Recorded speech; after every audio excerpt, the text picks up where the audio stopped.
Jadi betapa dulu itu harkat dan martabat ilmu itu sangat dihormati. Nah, kenapa demikian? Karena ilmu ini yang membentuk sebuah bangsa. Jadi kalau kita berpikir jernih ya, oke, kita ada BNN ya, polisi yang nangani narkoba, terus ada beberapa jabatan atau institusi negara yang bisa mengawal kecurangan, misalnya ada KPK, ada BPK dan sebagainya. Tapi tanpa masyarakat dibentuk kiai dan dibentuk norma-norma agama, itu capek. Mayoritas orang tidak mencuri, itu ya barokahnya dididik kalau mencuri itu dosa, kalau nanti masuk neraka. Sebelum ada KPK dan BPK itu orang tidak nyuri ya sudah banyak, karena memang nggak nyurinya itu faktor agama, bukan karena takut KPK. Artinya tanpa agama, tanpa nilai-nilai norma itu nggak bisa kebayang Indonesia, karena orang nanti nggak maksiatnya atau nggak salahnya itu takut aparat, bukan takut Tuhan.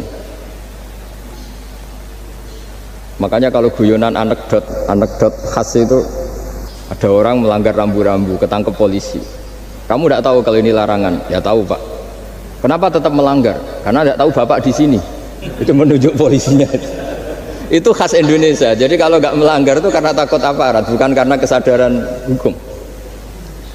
Tapi kalau urusan rambu-rambu itu seperti itu. Tapi kalau urusan orang tidak zina, tidak maling, tidak korupsi, itu hampir mayoritas orang Indonesia itu karena takut azab Allah atau takut dosa. Sehingga di desa terbelakang yang enggak terjangkau polisi atau di daerah-daerah yang sangat terpencil, itu perilaku leluhur, yaitu tidak nyuri, tidak zina, tidak apa, itu ya tetap jalan. Karena mereka memang dididik oleh agama. Sehingga keinginan kita terbesar adalah bahwa sesuai konsep Imam Ghazali, al ulama wal umara tau amani. Jadi ada sinergi lah antara ulama dan umara. Dulu biasa raja-raja itu ngaji sama ulama, tapi ulama juga biasa antri di kerajaan untuk ngurus administrasi negara. Jadi beliau-beliau ya bisa sebagai rakyat, tapi juga sekaligus sebagai guru, karena beliau-beliau ini orang-orang yang bisa menanggalkan egonya. Lalu kenapa kerajaan dulu itu begitu kuat? Ada contoh paling populer dalam mengelola negara, yaitu Umar bin Khattab. Itu Sayyidina Umar bin Khattab, itu bajunya, jubahnya itu ada 12 jahitan, saking jeleknya itu. Jadi saking jeleknya itu 12 jahitan. Ada pernah seorang kiai yang cerita, ketika Baitul Maqdis itu ditaklukkan oleh pasukan Umar, itu beliau harus naik unta dari Madinah sampai Yerusalem, karena kerajaan yang ditaklukkan itu membayangkan Umar itu seorang presiden, seorang khalifah, pasti wah. Itu ternyata pas sampai gerbang Yerusalem itu Umar itu yang nuntun unta, karena ketika unta itu hanya satu, sama pengawalnya bilang, saya mau naik unta asal gantian. Ya 2 kilo Umar naik, 2 kilo ajudannya yang naik, sampai lepas mau pintu gerbang itu pas giliran Umar yang nuntun. Kata ajudannya, kali ini jenengan yang naik saja. Enggak, saya enggak mau bohong. Jadi yang disambut ya ajudannya, karena ajudannya pakaiannya lebih bagus, dan Umar pakai tadi jubah yang berjahit 12. Jadi betapa orang-orang dulu itu ketika jabat itu malah tasawuf, karena tadi dipandu oleh agama. Setelah itu ada beberapa sahabat yang usul, ada pesta gitu, karena ini hari kemenangan.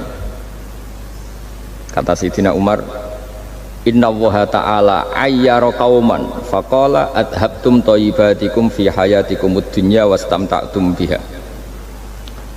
Di antara kritik Allah kepada orang-orang yang enggak benar adalah jatah kenikmatan kamu sudah kamu habiskan di dunia, maka di akhirat sudah tidak ada jatah.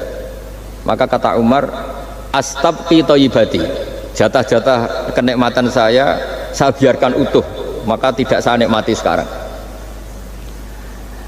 Nah makanya ini saya sekaligus minta sama BUMN, pokoknya nggak usah lah ngundang saya, ribet. Selain ribet ya soalnya ngaji saja. Saya ini jadi kiai itu ya bingung. Ya sering dihormati orang, dicucuk, kadang disangoni. Kalau kadang ya mikir nak jatah kuntek terus piye. Makanya saya tuh ya sering ngebis, ya biasa saja hidup saya. Karena saya tidak ingin jatah saya ini habis. Tapi kadang-kadang orang itu ingin berlebihan menghormati kiai. Saya berkali-kali bilang, ketika ada orang menghormati saya itu yang repot saya. Yang menghormati benar karena menghormati kiai. Tapi kiainya yang masalah kan. Kalau tidak bisa ngelola hatinya jadi tamak, jadi ribet. Makanya ini kan ya sudah, saya tetap sebagai kiai ngajarkan ikhlas. Makanya guyonan di kitab-kitab dulu, kalau ada orang cantik sowan kiai itu kata kiainya, saya yang bingung. Kamu melihat saya ibadah, saya melihat kamu masalah. jadi tapi kalau kiainya agak soleh ya enak, sama-sama seneng kan. Masalahnya kita ini soleh, paling enggak berusaha soleh. Ya, jadi kalau Pak Aryo sowan sini itu dia benar, sudah sopan lah sama kiai, beliau pejabat sopan. Saya yang masalah kan. Misalnya saya ke Jakarta terus ingat Pak Aryo ingin difasilitasi, saya kan jadi repot. Makanya kemungkinannya kecil, kalau saya ke Jakarta tak hubungin itu kecil dan tidak perlu tersinggung. Saya selama ini ya sering ke Jakarta ya biasa. Saya hampir per 3 bulan atau 4 bulan datang ke pondoknya Pak Kures. Ya jarang hubungi pejabat. Ya sudah, kalau mau ngaji aja. Nah, kenapa saya menekankan ikhlas? Karena ini kan acara khataman. Di antara pokok dari ajaran Quran adalah wa ma umiru illa liya'budullaha mukhlishina lahuddin. Jadi kalau sudah berani beragama ya kita harus ikhlas. Dan saya berkali-kali bilang ikhlas itu mudah, harus dilatih. Saya berkali-kali memberi analogi itu gampang sekali. Lama sekali kita bilang kalau yang putih itu putih. Lama sekali kita bilang yang hitam itu hitam. Itu tidak ada yang gaji. Kenapa kita mengatakan tembok ini putih? Karena memang putih.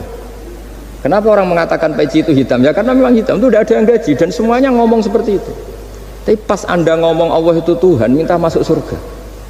Pas hubungan dengan Tuhan itu selalu tidak ikhlas. Padahal kita biasa ngomong hakikat ini ikhlas. Kita ngomong tembok ini putih ikhlas, ngomong peci hitam itu. Pas ngomong kalau Allah itu Tuhan, minta surga. Padahal bedanya apa? Hanya sama-sama ngomong mengatakan sesuatu yang nyata. Sehingga saya berkali-kali bilang dan ini akan saya kampanyakan sampai saya mati. Di antara gejolokan Allah sama orang soleh. Jadi orang soleh itu nanti juga digojlok sama Allah. Kenapa kamu nyembah saya? Karena saya ingin masuk surga ya Allah. Yang satu ditanya, kenapa kamu nyembah saya? Karena saya takut neraka ya Allah. Berarti kalau saya tidak bikin surga, tidak bikin neraka, kamu tidak nyembah saya. Ya udah gitu Gusti, tempat nyembah jenengan. Tapi kadung keliwat alasannya itu. Makanya saya tuh tidak pernah bilang ke anak saya gini, kamu harus syukur karena bapak dapat pekerjaan. Tidak pernah saya. Kamu harus syukur bapak punya uang, tidak pernah. Nanti syukurnya nunggu bapak punya uang. Kalau nggak punya uang nggak bapak, ribet. Maka ini yang bupati, yang pejabat tidak usah syukuran bapak naik pangkat, bapak direktur BUMN. Nanti kalau enggak sudah pensiun, sudah syukurnya hilang. Nah, karena ini kan ngaji sama kiai ya, saya ajarkan khas kiai. Saya sampai sekarang ya tidak nikmati kebesaran nama saya atau apa, karena tadi memang harus dilatih. Kalau kita bisa mengatakan putih itu ikhlas, tanpa tekanan, tanpa imbalan. Kenapa pas mengatakan Allah Tuhan harus minta surga? Padahal Allah itu tetap Tuhan meskipun tidak menciptakan surga dan neraka. Nah, dari pemahaman seperti ini para mufassir itu tahu kualitas kalimat fattaquni ya ulil albab, takutlah kepada saya. Jadi kualitas kata fattaqun naro sama fattaquni itu bagi orang-orang hakikat lebih takut kalimat fattaquni. Kata orang-orang tasawuf neraka itu nanti, itu pun kita tidak mesti masuk. Tapi kalau Allah sekarang pun sudah ada. Jadi kalau cara berpikir orang tasawuf gini, ini karena Pak Bima mesti gak pernah belajar tasawuf, karena belajarnya nyari uang gitu. Makanya ini tak ajari cari tasawuf. Tadi sudah tak gojlok, harus ngapalkan Quran katanya. Kalau cara berpikir tasawuf itu gini, surga dan neraka itu muajjalah, itu nanti. Kamu nyembah Allah ingin masuk surga, takut menghindari maksiat atau takut sehingga tidak maksiat karena takut neraka. Dan surga itu simbol ridhonya, neraka simbol bencinya, sukhtunya Allah. Terus kata orang-orang tasawuf cara berpikir, Allah itu sudah ada sekarang. Mulai dulu sampai sekarang Allah sudah ada. Kalau Allah sudah ada berarti Allah sekarang ya bisa berstatus ridho ke kamu atau berstatus benci ke kamu. Kenapa takutnya nanti? Wong Allahnya sekarang kok takutnya nanti? Ya sekarang juga. Kamu harus amal tuh nakdan. Nakdan tuh kes. Allahnya ada sekarang ya ibadahnya harus ada sekarang. Makanya kata orang-orang tasawuf, andaikan Allah tidak bikin surga atau neraka ya saya tetap nyembah, karena surga itu simbol ridhonya. Bahwa surga itu nyata ada, ya nyata ada, dengan segala fasilitasnya itu nyata ada. Tapi bahwa surga itu tetap kamu masuk surga karena cari ridhonya Allah. Kalau Allahnya sudah ada berarti ridhonya sekarang sudah ada, harus kamu cari sekarang, jangan nanti. Sehingga kadang-kadang orang yang ingin masuk surga itu ya kelasnya kelas amatir. Masyhur itu. Ada seorang wali masuk surga ketemu Allah, ditanya. Karena wali ini biasa mensyafaati murid-muridnya, ya Allah kenapa murid-murid saya tidak kelihatan sowan jenengan? Murid-murid kamu ingin masuk surga karena ingin makan enak, punya bidadari cantik-cantik itu di sana, tapi mereka lupa saya. Jadi akhirnya di surga tapi nggak ketemu Tuhan. Karena inginnya ya sudah trauma, punya istri jelek, cerewet. Banyak loh orang yang masuk surga itu yang agak kacau. Enak sudah surga, nanti di sana gak usah sholat, gak usah puasa. Jadi sholat yang sekarang udah gak problem. Jadi banyak itu orang-orang Islam yang Islamnya mungkin imannya amatiran. Wah enak masuk surga, nggak ada subuh lagi, nggak ada puasa lagi, bebas. Oh, itu kan kurang ajar betul. Jadi ibadah itu dianggap problem. Bandingkan di cerita dunia wali itu ada wali bertanya gini, ya Allah apa di surga itu ada sholat? Ditanya sama Allah, kenapa kamu tanya gitu? Kalau tidak ada sholat mendingan saya tidak di surga. Dia tidak bisa membayangkan ada kenikmatan di atas sholat. Nah kalau jenengan kan nggak bisa membayangkan kalau di surga masih disuruh sholat. Sampai sekarang aja kita tahu berhentinya sholat itu kapan. Kalau sampean tanya gitu, kalau ingin berhenti sholat gak wajib, majnun. Jadi orang gila langsung gak wajib. Jadi artinya harus dilatih ilmu-ilmu tasawuf seperti ini supaya hidup itu nyaman. Hidup itu nyaman. Dulu Pak Imam ini ada Pak PJ Rembang. Itu dulu ada seorang raja didatangi ulama. Gimana cara saya tidak nikmati jadi seorang raja? Ulama itu nasihatinya gampang. Diomongin gini Pak Aryo. Pak Raja, kalau kamu di Sahara, di padang Sahara, kemudian Anda kehausan. Kalau tidak minum satu gelas air Anda mati. Apakah? Terus kemudian yang punya air bilang gini, kamu tak kasih air, tapi syaratnya kerajaannya kasihkan saya. Kamu kasihkan apa milih mati? Wah ya milih dikasih air. Mendingan nggak jadi raja tapi hidup. Terus la tafrah bimulkin la yusawi kak samain. Kamu jangan bangga dengan satu kekuasaan, dengan satu kerajaan yang nilainya sama dengan segelas air. Akhirnya dia terjadi raja yang soleh karena ternyata apa? La yusawi kak samain, tidak sama atau ya nilainya itu masih. Nah, kita-kita yang rakyat yang tidak jabat, misalnya masyarakat, itu ya harus berpikir gitu. Orang tidak jadi bupati tetap hidup, nggak jadi pegawai BUMN tetap hidup. Tapi kalau nggak minum air itu mati. Dan rata-rata rakyat itu bisa minum air. Artinya apa? Kita dan mereka itu sama-sama punya nikmat yang pokok, yaitu sadur rumpi, nikmat yang bisa mempertahankan kehidupan. Jadi nikmat selain itu tidak pokok. Sehingga orang itu bisa jadi wali. Jadi ini resep jadi wali. Jadi wali itu udah harus tirakat dalail, terus gak pernah makan nasi, itu enggak, itu keberatan. Jelas pegawai BUMN nggak mau itu, mesti nggak mau itu, mesti tidak mau itu. Ya nggak mau ya nggak bakat, jadi sudah pasti tidak mau. Karena ini saya tahu banyak tentang beliau. Pak Aryo itu bin Slamet, dulu abahnya itu ditobatkan Gusmi, dimengertikan agama oleh Gusmi. Karena beliau ingin tetap mencintai Kiai, korbannya saya karena Gusmi meninggal, terus mahabbahnya diarahkan ke saya. Tapi saya berdoa supaya diarahkan ke banyak kiai lah supaya saya tidak jadi objek sasaran ya. Nanti juga repot ini. Saya tuh sering disewani orang dari Kalimantan, Sulawesi, saya ingin idolakan jenengan, saya ingin dekat dengan jangan. Saya sudah lah pakai kiai lokal di sana aja, jadi sampai tidak ganggu saya. Terus kiai lokal di sana juga tidak mahjub oleh saya, kata saya sudah. Saya teruskan ya. Jadi dulu para raja itu dilatih oleh ulama, termasuk dilatih begitu. Kamu punya kamar 1000, kalau tidur per 5 menit ganti kamar, karena eman sudah dibikin kok nggak dipakai. Nggak juga, punya kamar 1000 yang dipakai hanya 1. Ngapain punya 1000 yang dipakai hanya?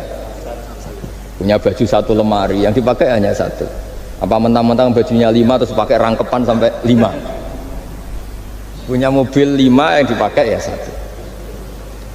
Jadi orang dulu itu dilatih sebegitu. Sehingga dulu itu tidak ada raja kecuali punya penasehat. Zaman belum Islam ada resi, kalau setelah Islam ada ulama. Sehingga mereka bisa menertawakan kerajaan. Maksudnya dianggap biasa. Ada seorang raja ditanya ulama, khas seorang raja itu apa? Merintah tidak bisa diperintah. Terus si ulama ini tiap pagi itu datang ke atas gunung, cari tempat paling tinggi terus mutolaah kitab. Setelah mutolaah kitab ya wasik ya, kayak saya kalau belajar ya asik. Ngalang-ngalain jagungan sama pegawai BUMN kalau saya sudah belajar. Terus dia bilang, enaknya apa jadi raja? Saya di sini nggak ada yang memerintahkan saya, berarti saya dengan raja sama. Dan kelebihan saya juga tidak ada yang ganggu. Kalau raja masih banyak yang ganggu. Artinya bisa mengolah. Kalau sekarang enggak. Banyak kiai yang melihat pejabat itu kayak gimana? Wong kok mulyane ngono, buka pintu aja enggak pernah. Mulyane kayak gitu. Yang jenis ini dia rugi, sudah iri, enggak punya kenikmatan sendiri. Ulama dulu tuh bisa mengelola kenikmatannya sendiri dengan cara seperti itu. Makanya masyhur Sayyidina Ali itu kalau malam itu diantara sebab beliau tambah dekat sama Allah. Itu diantara wiridannya itu bukan kayak wiridan kita itu enggak. Wiridannya begini. Ya Allah, kafani izzan an takuna li rabban wa kafani fakhran an akuna laka abdan. Saya sebagai manusia ini sudah sempurna, punya Tuhan engkau. Tuhan yang maha dahsyat, maha top. Kayak apa nyesalnya saya kalau punya Tuhan yang hanya sebuah batu, hanya pahatan batu, atau Tuhan yang mati, atau Tuhan yang kelaparan. Wa kafani fakhran an akuna laka abdan, dan saya ini bangga karena jadi hambamu. Jadi orang dulu itu nyembah Allah itu tidak harus dengan kalimat subhanallah akbar, tapi punya kesimpulan yang menjadikan mereka ini nyaman dengan Allah. Abu Yazid Al-Bustami itu diangkat jadi wali setinggi-tingginya, itu diantaranya itu kalau wiridan bilang gini, ya Allah, kenapa engkau ngasih makan saya, ini aneh. Kenapa engkau ngasih minum saya, itu aneh.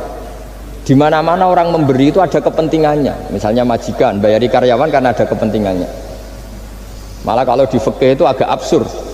Fikih itu hubungan suami istri itu agak kacau kalau dalam fikih. Lelaki itu tidak wajib nafkahi istrinya kalau tidak ngasih.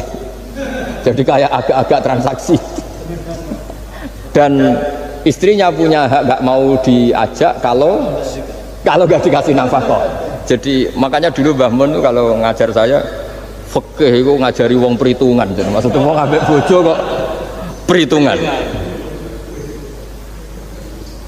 Tapi di mana-mana hubungannya orang tuh begitu. Wong kenal kiai, nak orang meloro kiai diatur ngene iki ya ora marem. Singkat cerita Bu Yazid itu tuh, ya Allah engkau zat yang luar biasa, engkau tidak butuh saya tapi ngasih saya, ini fenomena aneh. Di mana-mana orang ngasih itu ada kepentingannya, apalagi pilkada. Wah itu tambah banyak kepentingan ya. Artinya dia bisa mensifati Allah dengan cara yang nggak kebayang orang lain. Allah itu tidak butuh kita, tanpa kita sudah jadi Tuhan, tapi ngasih kita. Apa ya Allah alasan engkau mengasihi saya? Engkau tidak butuh saya. Di mana-mana orang ngasih itu kan karena butuh. Misalnya kamu ngasih anak, apapun alasan ikhlas Anda ini karena nyaman, anak ini menjadi hiburan, tetap seneng ya. Ada unsur kamu itu dapat timbal balik, setidaknya seneng. Atau ngasih rival politik kamu, setidaknya ya karena safety lah kata tadi Pak Ari, bergak berontak teman-teman. Pokoknya ada kepentingan. Tapi Allah ini zat yang nggak punya kepentingan, kemudian tetap ngasih. Dari situ terus dia punya cara mencintai Allah. Makanya ada wali yang nangani orang-orang macam-macam. Kayak Gusme itu masyhur, beliau nangani orang fasik, orang macam-macam. Dulu itu ya ada seorang wali itu jadi wali karena beli narkoba. Tapi bukan untuk diminum, untuk dimusnahkan. Tapi kalau sekarang nggak mungkin karena narkoba harganya sudah miliaran, triliunan. Kalau dulu mungkin. Jadi ceritanya itu kampung dulu kan terpisah-pisah oleh gunung oleh apa. Singkat cerita si wali ini setiap ada bandar narkoba dulu pakai homer kalau dulu arak. Dibeli sama dia. Dibeli setelah agennya pergi dilarungkan pokoknya dibuang. Begitu terus. Suatu saat si pengedar narkoba ini heran. Kampung situ itu selalu tak kirimin homer kok gak ada yang mabuk. Tapi dibayar cash. Malah si orang ini meninggal wangi. Ternyata dia tidak ingin kampungnya itu mabuk sehingga dicegat di jalan supaya homer ini tidak sampai ke kampung. Nah, sekarang kan tidak mungkin narkoba semahal itu. Tapi apapun itu kembali ke ulama dan umaro. Alhamdulillah di Indonesia itu ulama ya mati-matian supaya generasinya tidak terlibat narkoba dengan cara ditakutkan neraka. Umaro juga melakukan itu dengan cara ditakutkan penjara. Nah, ini yang kita sama-sama ulama wal umaro tahu aman. Kita kerjasama dengan kapasitas masing-masing.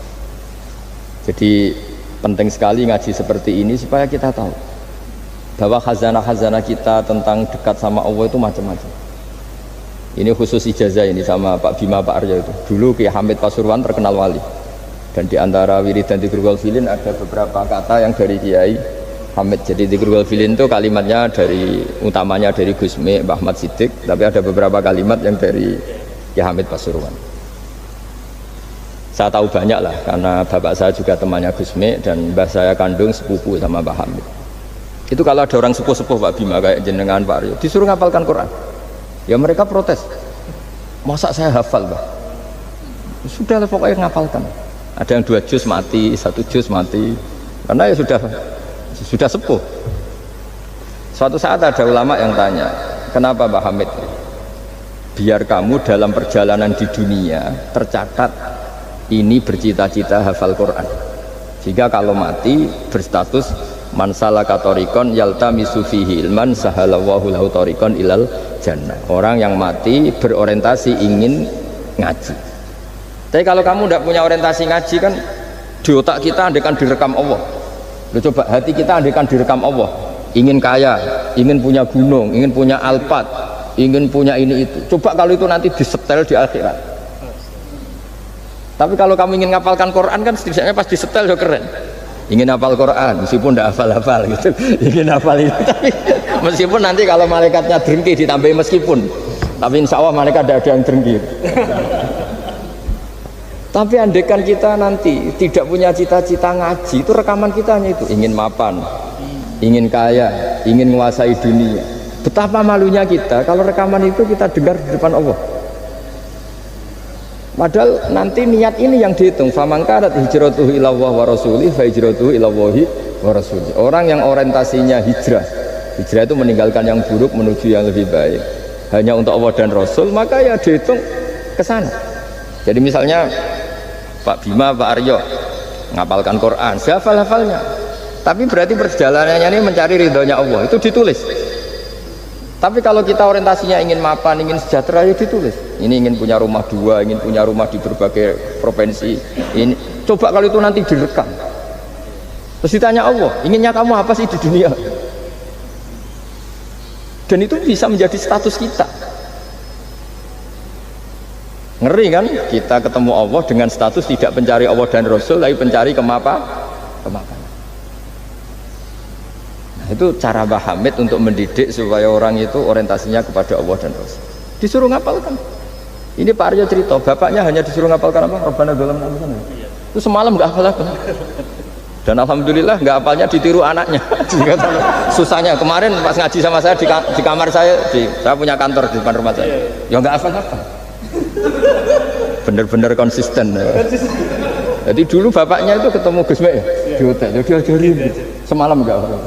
Akhirnya hafal tuh. Iya, tapi nunggu sekian tahun mungkin. Jadi yang penting, jadi ulama dulu itu pinter cara menuntun umat menuju Allah dan Rasul, diajarin. Akhirnya ada dzikrul ghafilin. Penting orang itu menuju Allah dan Rasul. Setidaknya kalau direkam itu nanti saya ingin ya Allah dapat ridhomu. Kalau malam ilahi anta matlubi, wa ilahi anta maqsudi wa ridhoka matlubi. Meskipun semalam hanya dilafadzkan sekali, setidaknya Allah mencatat, ya Allah engkau yang kami cari, ridhomu yang kami cari. Kalimat itu kalau terulang-ulang itu menjadi mental dan lama-lama jadi status. Daripada sebelum tidur, kapan ya sugih.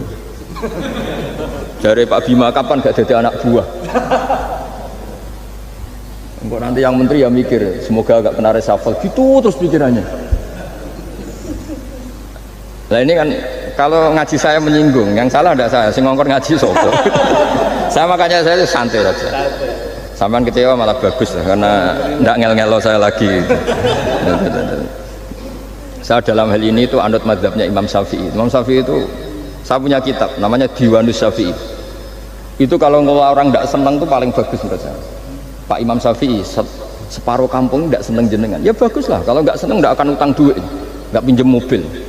Wong nggak senang itu kan nggak mungkin pinjam uang. Saya pernah ketemu seorang bupati cerita ini, nggak perlu saya sebut. Bupati aktif. Setelah saya cerita ini, terus Gus saya ingin ketemu jenengan empat mata. Setelah ketemu saya lucu. Saya akan cerita. Di antara wasiat bapak saya itu unik Pak. Hak ngelola wong gedeng enak, sing ribet itu ngelola wong seneng. Jadi ngelola orang benci itu mudah. Yang ribet itu ngelola orang seneng. Itu mahal sekali. Itu dulu saya tidak paham. Bareng kenal wong seneng ngel-ngelno. Nah sing ra seneng kan sudah selesai. Akhirnya Imam Syafi'i dan separuh kampung ini tidak seneng jenengan. Ya bagus lah. Mereka tidak akan utang saya, minta tolong saya. Artinya orang dulu itu jadi yang seneng dikelola untuk teman kebaikan, yang nggak seneng dianggap menjadi harga itu murah. Singkat cerita terus bupati ini datang ke saya cerita. Yang jelas gak bupati Rembang, nggak ada usaha. Cerita di bawah beduk cerita, iya Gus, rival politik saya ketika saya kalahkan itu selesai. Tapi mitra politik nanti saya kira berper. Jadi orang dulu itu segampang itu ngelola kehidupan. Artinya yang seneng ya penting, kita butuh mitra. Yang gedeng ya nggak apa-apa lah. Barokahnya gedeng itu tidak ganggu anda kan. Asal sing gedeng aja dukun santet ribet itu kalau nanti. Ketika Imam Syafi'i diceritain orang yang tadi nyium tangan jenengan, yang sama jenengan diluk hormat, di luar itu memaki-maki jenengan. Kata Imam Syafi'i, baguslah, berarti saya wibawa, di depan saya tidak berani. Jadi beliau seenteng itu melihat dunia. Jadi orang dulu itu, makanya mereka gampang jadi wali, karena radhiyallahu anhum wa radu an. Jadi orang yang melihat Allah itu sudah ridho, ya sudah. Nabi Musa itu kekasih Allah, kalimullah. Itu orang Israel, itu yang gedeng yang ngel-ngel, no? Yang seneng yang ngel-ngel, no? Malah paling ribet kalau ngadepi orang Israel. Singkat cerita Nabi Musa itu bilang gini, ya Allah kasih saya ijazah, yang dengan ijazah itu orang terbungkam semua, tidak bisa ngeritik saya, tidak bisa mencibir saya, tidak bisa ngata-ngatain saya. Jawabnya Allah itu lucu, ya Musa, hadza syai'un lam asna'hu li nafsi fa kaifa asna'hu bika. Aku pangeran sing salah paham akeh pemenah kowe itu mau nabi. Aku iku pangeran sing salah paham mbek aku akeh. Jadi saya ini Tuhan. Yang cara pandang tentang saya keliru itu saja banyak, apalagi kamu. Mestinya saya yang terbebas dari disalahpahami. Padahal Nabi Musa aku itu pangeran, darani anak di bojo, ono sing darani aku fakir, ono sing darani aku kikir, macam-macam. Orang Yahudi itu kalau rezekinya baru sempit itu bilang ini Tuhan kikir sekali. Sampai laqad sami Allahu qala alladziina qalu innallaha faqir. Artinya pejabat juga gitu, kalau salah kebijakan juga dihujat. Ini tidak mensejahterakan rakyat. Itu kalau lapor Allah jawabannya gitu, kamu pejabat salah pahami ribet, saya Tuhan saja disalahpahami. Jadi orang dulu itu segampang itu ngelola hubungan dekat dengan Allah. Jadi pakai rasa. Sehingga Kiai Hamid Pasuruan itu ngijazahi orang-orang sepuh, ada yang dikasih wiridan, disuruh menghafalkan, nggak hafal-hafal. Tadi nanti misalnya mati kok belum hafal, statusnya ini penghafal wiridan, kan bagus. Daripada ngapalkan saya ingin punya rumah kayak yang di Singapura, berarti Anda menghafalkan bentuknya, pernak-perniknya. Bila perlu Anda menghafalkan nomor arsiteknya siapa. Masa Anda hafal tentang cari ridhonya Allah, hafal bangunan milik orang lain dan bayangkan punya. Kalau Anda mati pas seperti itu, berarti tujuan kamu ya untuk seperti itu. Itu famangkana hijratuhu ila dunya yusibuha aw imra'atin yang tihuha fa hijratuhu ila ma hajara ilaih. Jadi nanti kita mati itu distatuskan sesuai komitmen kita ingin apa, itu status kita.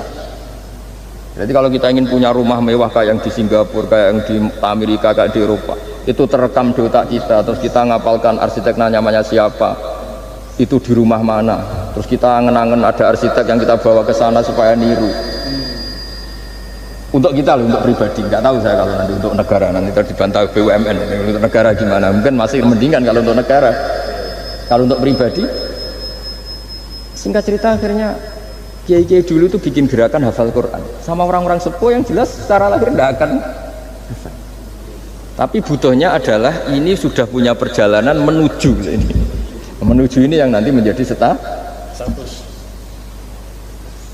Jadi misalnya Pak Imam ini PJ Rembang beberapa kali ngaji misalnya, statusnya gitu. Ini ngaji sama Gus Baha, ini ngaji sama siapa. Ditulis dan itu statusnya karena keinginannya memahami itu. Ya dunia sambil lewat saja. Tapi kalau kebalikannya, urusan dunia detail, arsiteknya siapa, bangunan gini habis berapa, kalau kurs rupiah berapa, untuk pribadi, itu detail.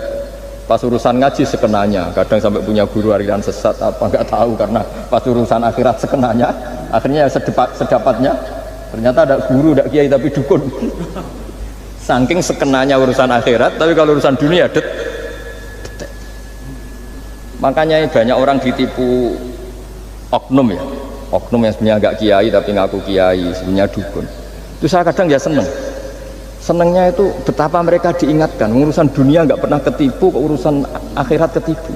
Berarti apa? Urusan dunia detail, urusan akhirat nggak detail. Sampai dukun bermacak kiai saja sudah bisa nipu.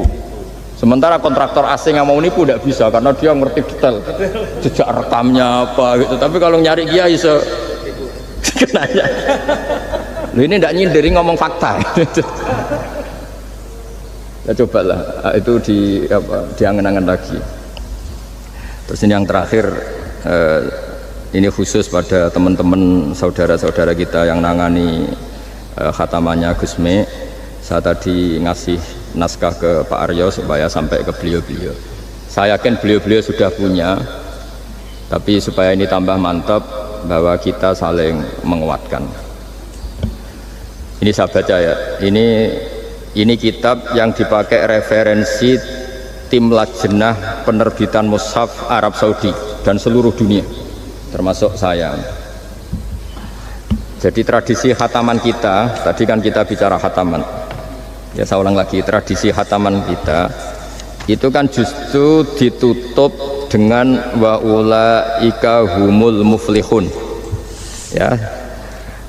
Jadi tidak minal jinnati wan nas, tapi diakhiri wa ulaika humul muflihun. Jadi khataman kita misalnya minal jinnati wan nas, biasanya yang baca Quran terus baca Fatihah, terus awal Baqarah sampai wa ulaika humul muflihun. Nah tujuannya adalah supaya kalau khatam itu memulai lagi. Ya kalau langsung An-Nas minal jinnati wan nas berarti dia bangga dengan berakhirnya baca Quran. Pertanyaannya, dengan Anda ketemu Allah, seneng ya jagunganmu aku sebar. Betapa buruknya kita jadi hamba. Kayak kita dulu ketika ngaji, nah baru hore ngajinya wis bar, berarti nganggep guru itu problem. Makanya bangsa Indonesia itu ya agak lambat pinter, karena sekolah juga dianggap problem. Pas masuk merengut, waduh sekolah. Pas bubar seneng, waduh gak sekolah. Jangan-jangan kita sholat juga gitu, ono adzan, waduh wis adzan. Jadi ini belum makam wa qurratu aini fi sholat, padahal cirinya orang baik itu menikmati sholat itu. Ciri utama suka ilmu ya nikmati pelajaran, enggak ini pelajaran bareng guru, waduh Udah gitu matematika lagi. Waduh. Nah, kita baca Quran harusnya asik. Karena di situ munajat sama Allah. Ketika selesai harusnya nyesal. Waduh, baru asik sama Allah kok sudah selesai. Dan Allah punya alasan untuk menyalahkan kita. Karena kita misalnya baru seneng-senengnya pacaran misalnya, kan tidak mau akhir. Kenapa pas seneng Allah seneng berakhir? Nanti kalau kamu ditanyakan gitu tidak bisa jawab. Nah, pakai analogi itu makanya jangan pernah merasa akhir kalau baca Quran. Minal jinnati wan nas, terus baca Fatihah, terus memulai lagi. Wa ulaika humul muflihun. Sebagai bukti ya Allah, ini khataman sementara. Tapi saya akan berlanjut lagi, terus dimulai betul. Sehingga ijazah kiai-kiai kuno kalau orang haji atau umroh itu supaya kuat haji lagi, kalau ijazah kiai kuno itu sederhana. Disuruh ngomong gini, "Bah, Ka'bah, ini saya mau pulang, miliki rumah. Nanti kesini lagi." Kayak gitu. Sudah, Pak. Jangan setelah selesai ibadah haji seneng karena mau pulang. Berarti ibadah dianggap problem, rumah dianggap segala-galanya. Jadi itu ada filosofinya. Nah, ternyata tradisi seperti itu mudawwan. Mudawwan itu dibukukan. Ya, saya baca ini di kitab Ghisun Naf'i, karangan Imam Waliullah As-Sofakusi. Saya baca saja. Nanti yang ngerti bahasa Arab biar diartikan sendiri, yang nggak ngerti nanti saya bantu. Takmilun. Nah, ini khusus para hafid tadi yang ikut khataman, mohon didengarkan. Takmilun fi masaila tata'allaku bil khotmi. Al-ula sabatan nasu anil maki min riwayatil bazi wa kumpul wa ghairihima annaman qara'a wa khotama ila akhirin nas qara'a al-fatihata ilal muflihun min awalil baqarah wa sa'al amalu bihada fi sa'iri biladil muslimin. Jadi mulai dulu kalau orang khataman itu ya An-Nas, Fatihah, terus wa ulaika humul muflihun. Dan cara seperti itu wasa al amalu bihada fi sa'iri biladil muslimin. Semua negara dunia ya sama seperti itu. Hanya tradisi yang dilakukan bapak saya sampai semua guru-guru kita, guru Quran, termasuk yang di Jantiko dulu, sama sih dulu namanya Jantiko, lama-lama mantap ya. Itu sudah benar itu. Jadi mungkin teman-teman sudah melakukan tapi nggak tahu filosofinya. Ini saya bantu. Filosofinya adalah supaya kita tidak merasa mengakhiri baca Quran, tapi sekaligus memulai. Kalau nak kue niat ngakhiri tenan itu seakan-akan kan baca Quran itu problem. Terus ketika berakhir kita senang. Sholat juga gitu Pak Imam. Yang menjadikan umatnya Rasulullah SAW dijamin surga itu diantaranya cara sholat begini Pak Arya. Saya hafal hadisnya itu. Absyiru ya ma'syaral muslimin. Ini kata Rasulullah. Hari ini Jibril muncul dan memberi satu pengumuman yang sangat menggembirakan. Apa itu? Umatku berstatus, ya ini kata malaikat Jibril. Umatku berstatus mereka itu fa'alu faridotan wantadoru ukhra. Melakukan satu fardu selesai atau addu faridotan wantadoru ukhra. Jadi misalnya tadi saya sholat subuh, status saya ditulis oleh malaikat Jibril, Hak tadi sholat subuh. Dan ketika saya ditanya, Hak kok ijek urip sampai jam 10, jam 11, ngenteni apa sholat duhur. Ketika sholat duhur selesai, orientasi saya ngenteni sholat asar. Begitu seterusnya. Sehingga statusnya umatnya Nabi adalah addu faridotan wantazoru ukhra. Komitmennya adalah melakukan satu fardu dan menunggu yang lain. Berarti kita dihimpit di dua kebaikan. Kebaikan sudah kita lakukan dan kebaikan yang lain kita cita. Kita sekarang ngasih anak yatim, di hati kita juga ingin mengasih lagi, ngasih orang miskin juga gitu. Begitu juga kebaikan-kebaikan yang lain. Sehingga kita dihimpit di dua apa? Kebaikan yang kita lakukan dan kebaikan yang kita angankan ya, atau kita cita-citakan. Ya sudah begitu. Sehingga dengan cara seperti itu orang Islam itu nyaman. Bayangkan kalau kita berstatus punya rumah dan punya rumah lagi, ingin punya mobil lagi, berarti satu itu minat dunia wa ilat dunia, minat dunia ilat dunia. Itu kalau pas mati, pas khayalnya begitu, Allah posisinya di mana? Ya, ini sudah siap ya, setor ya, khataman. Siap Pak Gua ya. Ya, siap. Nanti sampai berapa juz rencananya? 30 dulu. 30 ya. Sampai 30 juz apa juz 30?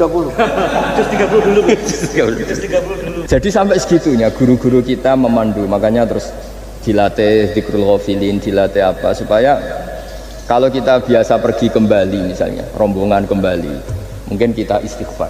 Buat sekali-kali rombongan datangin khataman Quran, datangin acara-acara, sehingga ada perbandingan. Nah, setidaknya saat kita salah itu tidak status, tapi zallah bawaan manusia. Tapi status kita adalah faman kana hijratuhu ila Allahi wa rasulih fa hijratuhu ila Allahi wa rasulih. Nah, kemudian kenapa itu menjadi perilaku masif di seluruh dunia? Kalau khataman justru ditutup oleh awal Baqarah. Kan agak aneh, khataman kok ditutup dengan permukaan atau permulaan. Ya. Itu terus beliau ini di beberapa kitab diterangkan anna rajulan qala ya Rasulullah ayul a'mali afdalu. Amal terbaik itu apa ya Rasulullah? Qal alaika bil halil murtahil. Terus wa ma halul murtahil? Qal sahibul qur'ani kullama khalla irtahala. Amal terbaik itu adalah amal setelah selesai ingin melakukan lagi. Apa itu? Orang yang menghafalkan Quran atau membaca Quran atau khataman Quran setelah selesai langsung dimulai lagi. Nah, ini di sini diartikan kullama faragha min khutmatin syara'a fi ukhra. Jadi satu khataman selesai kemudian lanjut lagi. Ya kan kalau kita misalnya orang kaya ke Singapura wisata kan langsung mungkin sudah punya brosur lagi, mungkin mau ke New Zealand atau apa. Kenapa pas urusan khataman ndak itu? Jadi manusia itu yang benar gitu. Jadi ya kira-kira gitu. Jadi ini teman-teman yang sedang khataman, bahwa perilaku Anda sudah benar. Memang mulai dulu zaman Rasulullah SAW sampai sekarang memang justru khataman itu ditutup dengan wa ulaika humul muflihun sebagai bentuk komitmen kita bahwa kita ingin memulai lagi, bukan berakhir di situ. Saya kira demikian. Assalamualaikum warahmatullahi wabarakatuh.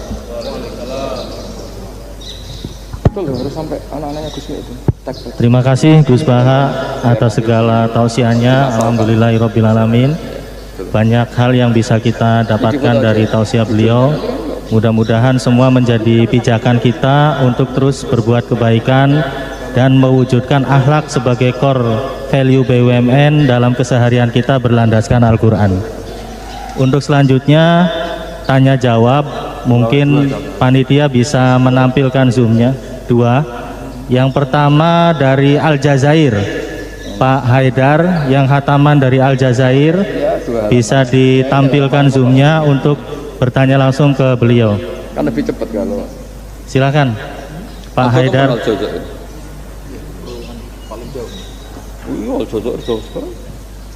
Ini proyeknya Pak Bimo. Izin Gus, ini proyeknya Wijaya Gus, Pak Bimo yang Aljazair. Ini paling semangat kan. Silakan Mas Haidar dari Aljazair.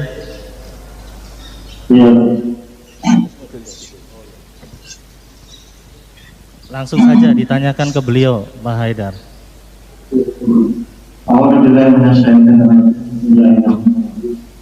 Assalamualaikum warahmatullahi wabarakatuh. Yang saya sangat hormati Gus Baha, kemudian Pak Bimo dan teman-teman panitia pengajian, kemudian rekan-rekan dimanapun berada, izinkan saya memperkenalkan diri. Nama saya Haidar Kusdinar Usman, asli dari Bandung. Kemudian instansi saya di PT Wijaya Karya. Kami di sini sama teman-teman sedang membangun 3.950 unit kita bisa pakai. Alhamdulillah kami semua berada dalam kondisi sehat walafiat. Walaupun kondisi pandemi yang terjadi, Ini kan ini agak lambat sampainya. Dan alhamdulillah tim kami sekitar 103 orang, dan kami bagi kemarin dari hari Senin, dari mulai geladi listrik, dan hari Senin tanggal 12 kami rapat terkait dengan kegiatan ini. Kami langsung membagi tim gimana caranya supaya ramalan ini semua bisa merasakan atau bisa semua lokasi, karena di sini ada 3 lokasi, ada di Aidebla, ada di Kemis Wiliana, sama di El Haras ke barat, 4 lokasi. Alhamdulillah kami sudah datang dan kami bagi-bagikan secara langsung. Mudah-mudahan ini membawa keberkahan buat Surati kami, khususnya Jaya Karya, semuanya, seluruh BUMN, Adikarya, PP dan lain sebagainya. Khususnya terkait dengan yang menginisiasi, saya berdoa dan memperlihatkan dengan keberadaan kita terlaksananya acara ini. Pernah di Libya juga. Dengan begini mengulang Pak, juga saya bertanya. Untung nggak kena tembak. Pertama adalah tadi sebagian sudah ada paparan khusus, ternyata mengenai pertanyaan saya. Pertama adalah kiat-kiat khusus bagaimana kita bisa istiqomah dalam keadaan konsisten, konsisten dalam berbuat, berucap, bertingkah laku, sehingga benar-benar terjaga keberadaan diri. Terjaga dari apa? Dari terjaganya adalah dari mohon maaf. Segala sesuatu yang Allah tidak ridhoi, terutama dalam keberadaan kami di sini tetap konsisten. Ada dalam rule aturan, tadi saya mencermati ada kata-kata yang luar biasa dari Gus Baha. Salah satunya adalah jalankan aturan yang sudah benar-benar jelas, lakukan, ya jelas. Kemudian yang saya catat adalah dengan rasa takut kepada Allah Subhanahu Wa Taala. Ini yang saya coba cermati, ternyata inilah salah satu jawaban yang mungkin. Kita ingin hal-hal yang lain mungkin Gus Baha mohon arahan, dan terkait dengan poin-poin yang lain mungkin bisa mengenang kepada kami yang hadir di tempat ini. Khususnya adalah tetap ada dalam konsisten, ada dalam aturan Allah Subhanahu Wa Taala. Kedua, pertanyaan kedua adalah bagaimana caranya agar senantiasa kita ingin hidup kepada Allah dalam kondisi apapun, Gus Baha. Terutama dalam kerinduan bertemu dengan Allah Subhanahu Wa Taala dan bertemu dengan Rasulullah Sallallahu Alaihi Wasallam. Ini dua pertanyaan yang mohon mungkin bisa mewakili kami yang ada di sini, jauh dari keluarga, kemudian jauh dari anak istri, dengan kondisi seperti ini. Karena kadang-kadang kita kalah dengan kondisi yang ada, yaitu rasa takut melebihi rasa takut kepada Allah Subhanahu Wa Taala. Itu mungkin Gus Baha pertanyaan kami yang ada di sini. Kami di sini jam 3 subuh, Gus Baha, perbedaan dengan Indonesia adalah 6 jam. Karena tadi jam 2 subuh sudah standby dan teman-teman sudah mempersiapkan. Alhamdulillah hari ini pada kesempatan baik ini ternyata kami sudah bisa menjalankan dan bareng-bareng bersama teman-teman. Setelah membuat pertemuan, Assalamualaikum warahmatullahi wabarakatuh. Warahmatullahi wabarakatuh. Terima kasih Kang Haidar. Mungkin pertanyaannya curhat ini Gus. Jadi yang pertama, beliau ini muhibinnya Gus Baha, jadi langsung kita tayangkan supaya bisa face to face begitu dengan Gus Baha. Yang pertama yang ditanyakan mengenai bagaimana kunci istiqomah Gus. Tentunya dalam hal kebaikan dan menyebarkan kebaikan-kebaikan di sekitar. Yang kedua, bagaimana caranya meningkatkan atau keluar dari situasi atau permasalahan apapun itu. Mungkin itu Gus. Mungkin mohon pencerahannya. Enggak, tafsirnya jiran sendiri. Itu yang kita catat Gus. Ini kesurupan nih. Silakan Gus. Ya, terima kasih Mas Haidar. Bismillahirrahmanirrahim. Kalau rumus istiqomah paling mudah itu kata Imam Nawawi dalam kitab Al-Majmu' itu adalah keputusan ilmu. Kalau keputusan nafsu itu kita nggak mudah istiqomah. Imam Nawawi mencontohkan begini, misalnya habis maghrib kita istiqomah baca Yasin. Itu cara pemaknaan itu baca Yasin itu kebaikan. Sehingga nanti kalau kita batalkan karena anak kita sakit atau karena ada orang tua kita sakit, kemudian kita ke rumah sakit mengantarkan, ini juga tidak mengganggu istiqomah baca Yasin. Karena maknanya adalah baca Yasin kebaikan, ditinggalkan untuk kebaikan yang bentuknya lain. Jangan seperti istiqomah versi ghairu ahlil ilm yang dikatakan orang-orang yang tidak ahli ilmu. Sehingga kadang cara berpikir, ya tetap mau Yasin senajan to makmu wis kejet-kejet gitu. Nah, itu akhirnya kan kayak Islam itu jadi sadis. Jadi demi istiqomah meninggalkan ibadah sosial. Maka banyak ulama mengatakan istiqomah itu ya kebaikan ke kebaikan yang lain, kebaikan ke kebaikan yang lain. Makanya saya bilang istiqomah itu adalah keputusan ilmu. Itu kata Imam Nawawi. Sehingga dalam banyak hal saya beri contoh. Hidup ini baik apa enggak? Ya baik, karena hidup ini menjadi mazru'atul akhirah. Referensi kita masuk surga dan neraka itu berdasar kehidupan sekarang ini. Berarti hidup ini spesial. Kita surga ya diputuskan ujian di kehidupan ini, neraka juga iya. Berarti kehidupan ini spesial. Tapi suatu saat kita pasti mati, dan mati itu baik enggak? Ya baik. Baiknya di mana? Ya kamu sudah tidak bisa maksiat lagi. Sehingga Nabi itu cara berdoa itu indah sekali. Allahumma ahyini ma kanatil hayatu khairan li wa tawaffani ma kanatil wafatu khairan li. Allahumma ij'alil hayata ziyadatan li fi kulli khairin wal mauta rohatan li min kulli syarrin. Segampang itu Nabi melihat kehidupan dan mati. Mengajarkan kita, tentu mengajarkan kita. Ya Allah, jadikan hidup ini, anggap saja saya ini masih menambah budi-budi kebaikan. Kalau saya mati, anggap saja ini berakhirnya semua maksiat saya. Mungkin sekarang kita ada zina, mungkin sekarang kita ada korupsi, tapi potensi itu tetap ada. Yang bisa mengakhiri potensi itu apa? Ya mati. Maka mati itu tidak problem bagi orang-orang baik. Kalau sampai anggap problem berarti agak kurang baik. Jadi sehingga ya hidup itu ya biasa, mati. Saya ini termasuk kiai muda yang nggak pati takut mati, ya biasa. Hidup ya mau, mati ya mau, ya biasa aja.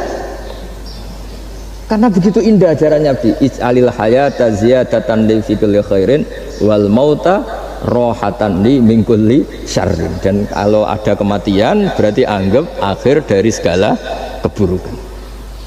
Maka berkali-kali saya ngomong, orang-orang alim dulu itu sudah pinter. Kalau ada badan narkoba, penjahat mati, itu tetangganya tetap disuruh bilang, ini orang baik, dia saksikan dia. Tetangganya protes semua, baiknya di mana orang nakal gitu. Padahal kiainya bilang baik, kan sudah mati, tidak bisa apa-apa sudah. Artinya ada sisi kebaikan dalam kematian, yaitu segala keburukannya, bahkan potensi keburukannya menjadi berakhir. Jadi masalah nikmat juga gitu. Orang berharap bisa hidup itu sesuai rencananya, tapi ketika dapat musibah tidak siap. Tapi apa panduan Nabi? Ajaban li amril mu'mini inna amrahu kullahu khairun in asobatun na'ma syakara fakana khairan lah wa in asobathu dharra sobaro fakana khairan lah. Orang mukmin itu selalu baik. Kalau dapat nikmat syukur ya baik, dapat ujian sabar juga baik, kenanya baik terus. Makanya saya berkali-kali bilang hubungan dengan istri itu ya gampang. Saya berkali-kali bilang kalau pas harmonis ya baik, namanya harmonis ya baik. Pas tukaran juga baik. Ibadahnya tinggal sabar. Dulu banyak orang jadi wali itu karena istrinya cerewet. Jadi termasuk resep jadi wali itu istrinya cerewet. Kalau secara ekonomi saya sering bilang, kalau harmonis malah minta ke mall, kalau sedang tukaran malah enggak, murah tukaran sebetulnya. Artinya orang dulu itu ngelola kehidupan tuh gampang sekali. Bodoh juga gitu. Saya pernah ada civitas akademika dari UGM cerita saya. Biasanya kampus-kampus besar kan menghormati orang yang prestasi. Saya bilang ke beberapa profesor, ya cocokkan lah. Kalau dalam pandangan kiai gimana Gus? Ya anak-anak yang nggak pinter itu ya bagus. Barokahnya nggak pinter masuk desa-desa tertinggal, akhirnya menghidupkan di desa tertinggal. Kalau pinter inginnya di Jerman, terus dapat beasiswa, malah kadang-kadang nggak mau pulang. Barokahnya tidak pinter mau di desa-desa terbelakang, akhirnya merata pembangunan di Indonesia. Di dunia kiai juga gitu, kadang yang alim paling jadi ketua MUI atau apalah. Barokahnya tidak alim dia di desa tertinggal, kelasnya pendiri masjid. Artinya kalau dalam pandangan Islam itu semua itu ada hikmahnya. Jadi Allah bikin orang ada yang bodoh itu sudah direncanakan sebenarnya. Barokahnya bodoh itu mau di saat terbelakang. Kalau nggak bodoh nggak mau dia. Ya itu cara Allah untuk menyebarkan kebaikan. Ya ini kan fatwa ala kiai, sampean jangan buka. Wah ini berarti bikin itu Gus, berarti orang bodoh ya hebat. Ya memang hebat, Allah sudah merencanakan, tapi ya jangan dimasifkan. Orang bodoh jumlahnya sudah banyak lah, tidak usah ditambah. Tapi ini cerita, terus sampean Allah itu sudah punya rencana. Sama lagi Allah itu sudah punya rencana. Jangan sampai kita ini nggak tahu rencana Tuhan. Makanya akhir dari kesimpulan orang-orang itu, orang-orang baik, subhanak rabbana subhanak rabbana ma khalaqta hadza batilan subhanaka faqina adzabannar. Semua yang engkau ciptakan itu tidak ada yang sia-sia. Saya pernah di Korea, ini pengalaman saya. Itu rata-rata saudara kita yang ke Korea itu kan nyari uang. Ternyata setelah di sana nggak ada masjid, ya udah bikin masjid, kadang nyewa. Itu cara Allah untuk menyebarkan Islam di Korea, kadang ya lewat pekerja itu. Dulu Indonesia sejarah yang terkenal ada Islam, ya ada orang ingin kaya terus dagang ke Indonesia, orang Gujarat. Gara-gara dagang ke Indonesia terus kenal orang pribumi, karena bawaannya orang Muslim ya mengkampanyekan Islam, terus ada Islam. Jadi sederhana. Mbah Mun pernah cerita, Harun Ar-Rasyid itu kalau punya tahanan politik itu dibuang. Itu di Irak, Baghdad. Buangnya di mana? Di Fakfak, di Irian Jaya. Makanya di Fakfak itu banyak imigran turunan apa? Arab. Itu dulu itu rival politiknya Harun Ar-Rasyid. Ketika di sana melihat orang Irian tuh pakai koteka itu bilang Urian, terus jadi Irian itu. Urian itu maknanya apa? Telanjang. Jadi bahasa Arabnya telanjang itu apa? Urian itu telanjang, jadi Irian ya. Itu ya barokahnya buangan politik ya, tapi bukan tahanan kriminal, tahanan politik dibuang di sana, kemudian ada Islam di sana. Itu cara Allah. Begitu juga Islam di Eropa, kadang dibawa mahasiswa yang dulu ketika di Indonesia agak kepikiran jadi kiai, baru kayak kuliah di Eropa malah jadi kiai, mereka nggak ada saingannya, nggak ketemu saya lah kira-kira gitu. Kalau di sini kan nggak bisa jadi kiai. Artinya sudahlah, Allah itu nggak usah diajarin gitu. Makanya Allah pernah ngendikan kul atu alimuna wa bidinikum. Aku itu pangeran, ora usah warai carane beragama. Nah kita sekarang ini beragama tapi ngajari Allah. Harusnya Islam tuh gini ya Allah. Pangeran mbok warai. Makanya rata-rata dunia ulama itu dunia minum ide di bab itu. Karena harus yakin agama ini milik Allah, pasti diurus Allah. Allah nggak usah diguruin gitu.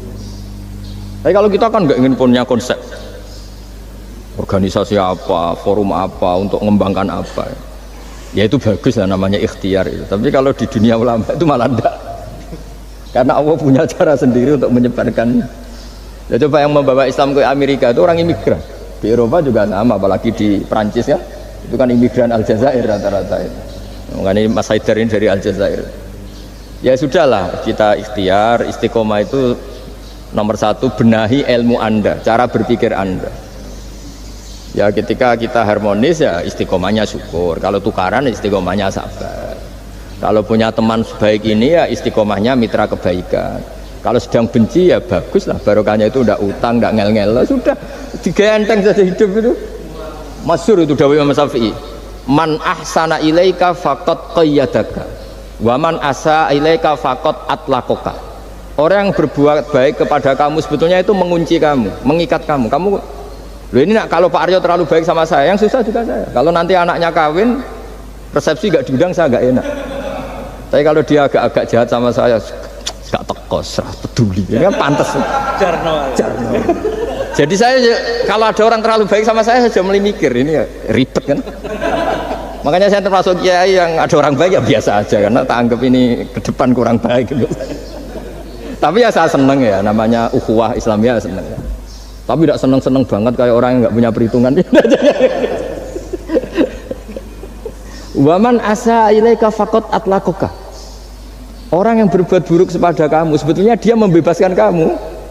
Nggak mungkin kan orang yang sedang ngeneng kamu terus utang kamu, nggak mungkin kan, pinjam mobil mungkin nggak, apalagi titip tolong dong saya dikasih pekerjaan BUMN, nggak mungkin. Yang minta-minta gitu pasti yang baik sama kamu. Jadi ilmu zakiyah itu sampai segitunya tuh.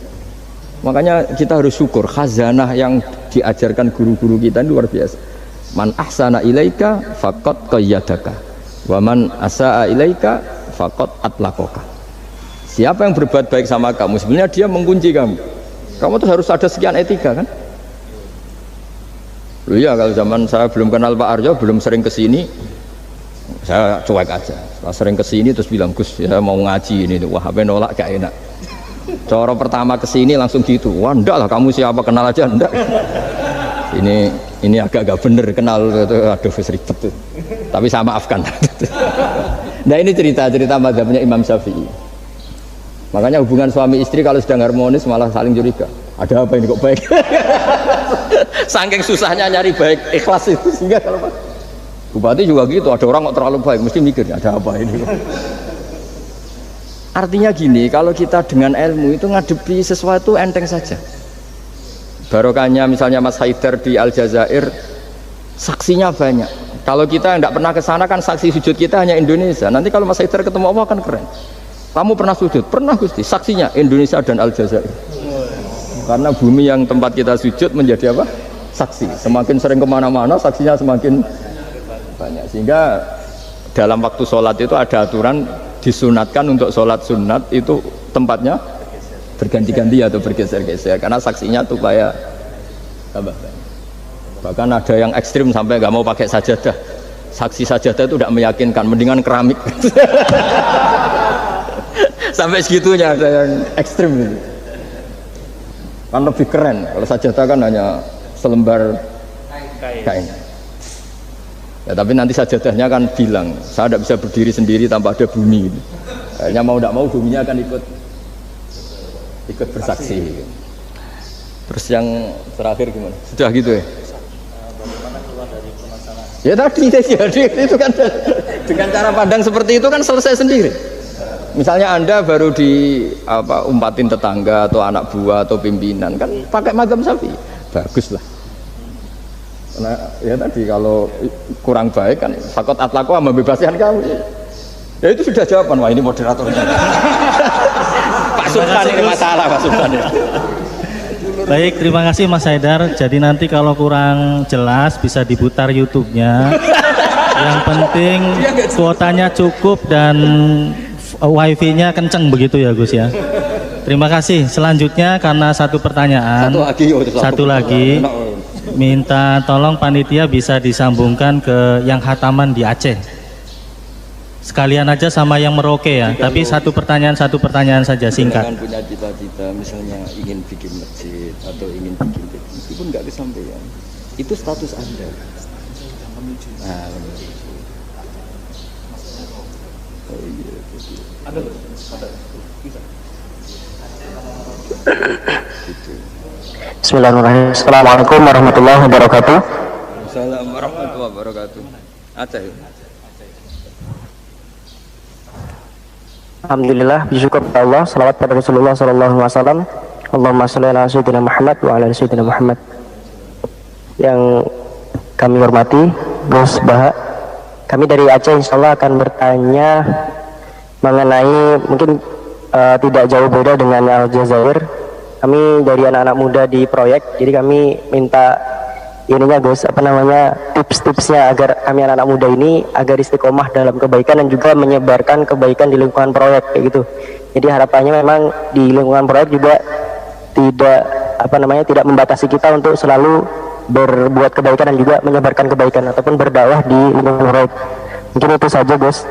Assalamualaikum warahmatullahi wabarakatuh. Waalaikumsalam warahmatullahi wabarakatuh. Ayo jubirnya ini. Satu lagi yang Merauke sekalian. Oh iya, oh satu lagi. Jadi dia satunya agak diingat-ingat, yang diingat lagi ingat. Kan nggak boleh. Harus terus lanjut Pak. Provokator semua. Assalamualaikum warahmatullahi wabarakatuh. Salam. Saya Asep Sanjaya dari PT PP Persero, proyek PLTMG Merauke 2.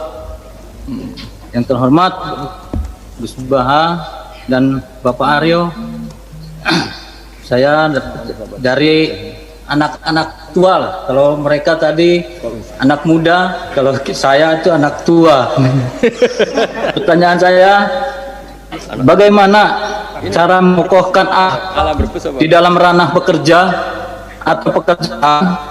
Karena di era sekarang ini banyak yang menyampingkan akhlak demi mendapatkan kepuasan diri sendiri. Terima kasih. Waalaikumsalam warahmatullahi wabarakatuh. Waalaikumsalam warahmatullahi wabarakatuh. Ini milenial, Gus. Anak tua ada apa-apa, Gus? Jadi memang di proyek ini ada yang milenial, kolonial, ada juga yang campuran, Gus. Miko namanya, milenial kolonial.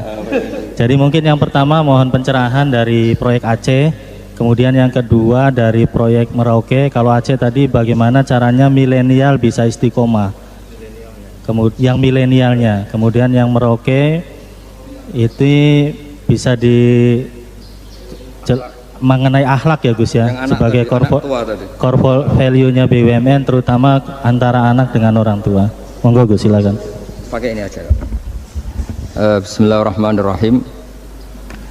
Sesuai disiplin yang saya tekuni yaitu ilmu. Seperti yang saya jawab pada Mas Haidar tadi dari Aljazair. Untuk yang Aceh juga sama.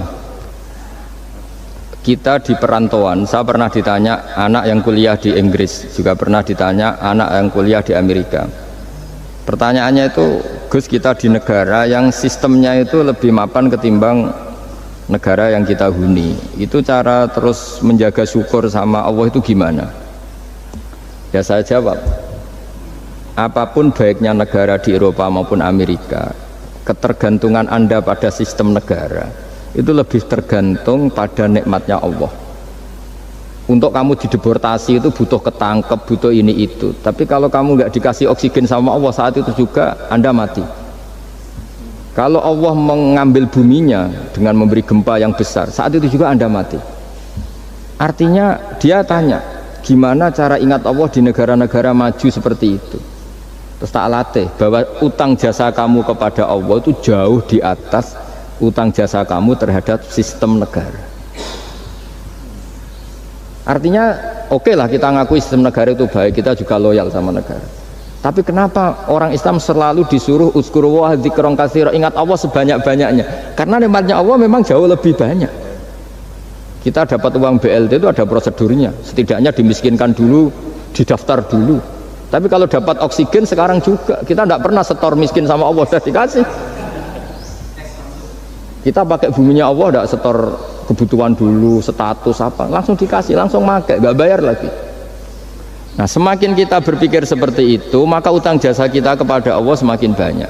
Akhirnya dengan demikian kita fasih, kita mengatakan Alhamdulillah, melafadzkan Alhamdulillah.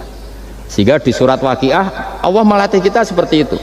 Nahnu khalaqnakum falaula tusaddiqun. Yang menciptakan kamu itu kita, saya, maka kamu harus begini. Yang menurunkan hujan itu saya, kata Allah, kami, kamu harus bersyukur. Bumi yang kamu huni, kata Allah, bisa saja setiap saat ayaksifa bikumul ard. Bumi yang kamu huni yang kelihatannya kokoh, setiap saat bisa likuifaksi. Air yang kamu minum bisa saja setiap saat ya ghauran itu qul ara'aitum min asbaha ma'ukum ghauran. Dengan melihat seperti itu, bumi yang kita huni ternyata enggak posisi aman, setiap saat Allah bisa membuat likuifaksi. Nah dengan cara seperti itu kita akan tahu betapa ketergantungan kita kepada Allah Subhanahu wa Ta'ala, sehingga mudah ingat Allah terus menerus. Ya dengan cara tadi baca wiridan-wiridan yang diajarkan guru-guru kita, termasuk yang ada di kitab-kitab Dzikrul Ghafilin dan sebagainya. Nah yang untuk anak tua tadi juga sama seperti itu. Meskipun di bumi Papua, kalau kita ingat itu pasti ketergantungan kita pertama pada Allah Ta'ala. Makanya Allah itu mengancam untuk orang yang tidak ingat kepadanya, ancamannya itu ekstrim. Malam yardo bi qodoi walam yaskur na'mai, ini hadis lengkapnya. Walam yasbir ala balai falyatlub robban siwai wal yakhrut min tahti ardi wa samai. Siapa yang tidak ngakui saya sebagai Tuhan, kata Allah, nggak apa-apa, kata Allah. Kamu nggak ngakui saya sebagai Tuhan, kata Allah, nggak apa-apa, tapi jangan tempat di bumiku. Itu bikinanku, nggak bikinan BUMN. Bumi itu nggak bikinan BUMN. Wah itu aja sudah pusing kamu diancam fal yakhruj min tahti ardi wasamai. Sudah kamu nggak apa-apa ngakui saya ada Tuhan nggak apa-apa kata Allah, tapi jangan tempat bumiku. Terus kamu mau tempat di mana tuh? Ngontrak gua ada. Ya gitulah kira-kira cara. Ya itu lagi-lagi saya bilang karena saya nekuni ilmu ya saya jawab dengan cara ilmu. Nah, terus beberapa kiai dengan cara suruh ngelafatkan kalimat-kalimat thayyibah tertentu. Tapi itu pun nanti muaranya itu ilmu. Karena kalimat-kalimat itu menjadi baik dan berkualitas juga berdasar ilmu. Ya, makanya saya bilang supaya mudah ingat Allah, caranya gimana? Semua yang kita pakai itu milik Allah. Maka terima kasih utamanya kepada Allah. Ya saya kira demikian. Dan semoga ini barokah. Barokatul ilm, terutama barokatul Quran. Assalamualaikum warahmatullahi wabarakatuh.